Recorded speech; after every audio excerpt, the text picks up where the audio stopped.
ஒரு வெயிலான காலை பிப் என்ற எறும்பு சிறிய உணவுத் துகளை கொண்டு சென்று கொண்டிருந்தான். அப்பொழுது திடீரென அவன் வழுக்கி விழுந்தான். அவன் ஒரு பெரிய வேகமான ஆற்றில் விழுந்து விட்டான். ஐயோ, நான் அடித்து செல்லப் போகிறேன் என்று பிப் அலறினான். அவன் சிறிய கால்களை அசைத்தான். ஆனால் நீரின் ஓட்டம் மிக வலிமையானது. அந்த நேரத்தில் மேலே பழமையான மாமரத்தில் ஆல்மா என்ற புறா இருந்தாள். அவள் அந்த சிறிய எறும்பு போராடிக் கொண்டிருப்பதை பார்த்தாள். ஒரு பச்சை இலை கொத்தினால் பிரித்து பிப்பின் அருகே விட்டாள். பிப் முழு சக்தியையும் பயன்படுத்தி அந்த இலையில் ஏறினான். நன்றி நன்றி ஆல்பா என்று மேலே கூவி நன்றி தெரிவித்தான். ஆல்மா மெதுவாக கூவினாள். நண்பனை உதவியதில் அவளுக்கு பெருமை.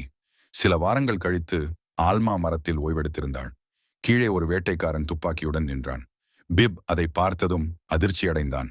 அவன் ஓடினான். வேட்டைக்காரனின் காலணியில் ஏறி சடாக் என்று கடித்தான். ஐயோ என்று வேட்டைக்காரன் கத்தினான். அந்த சத்தம் போதும் அல்மா சிறகுகளை விரித்து வானில் பறந்தாள். பிப் சிரித்தான். சிறிய நன்மை செய்தால் கூட அதன் பயன் ஒரு நாள் திரும்பி வரும். அதுதான் உண்மை.